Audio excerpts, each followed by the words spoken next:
The wait is over. My results are in. Today I will go over my results from taking the Food Sensitivity Test from Everlywell.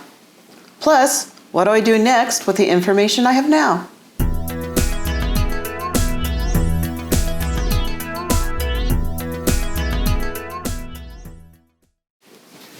Welcome to the Enjoy Life channel. Join me on the road to feeling better and getting the most out of life. I'm Darlene. Hit that subscribe button to follow me on my journey. Today I'm sharing my results from taking the Food Sensitivity Test from Everlywell. And what do I do with this information? If you're interested in taking the Food Sensitivity Test yourself, there is a link in the description that will give you a 20% discount on your test. So I'm super excited to share everything that I've found out so far about certain foods that may be attributing to my joint pain and overall yucky feeling.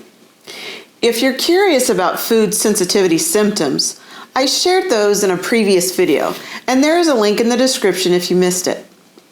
So it took about 5 days for Everlywell to receive my blood sample, and then I received an email that my results were in just a day later. Now, the only way to review your results is online.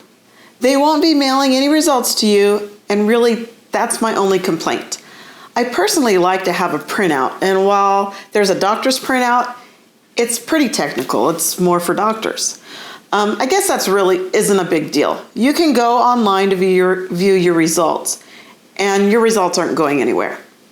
So let me show you what the reactivity chart looks like.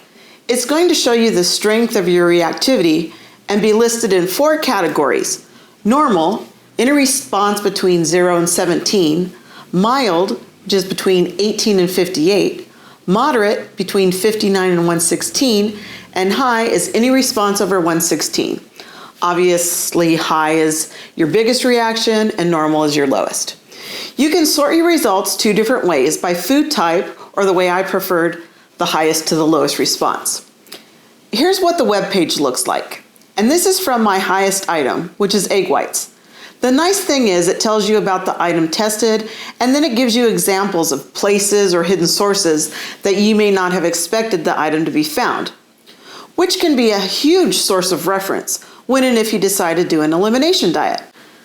For example, I would have never thought about egg whites being part of foam on an alcoholic beverage or a specialty coffee, and how the use of ovo or ova as a prefix on labels signifies that it contains egg whites. So this information is useful, and it can be found for each item that's been tested. So my results, I had reactivity over normal to 27 items. Yikes. Only one thing was in the highest category, and that was egg whites. In the moderate category, I had 3.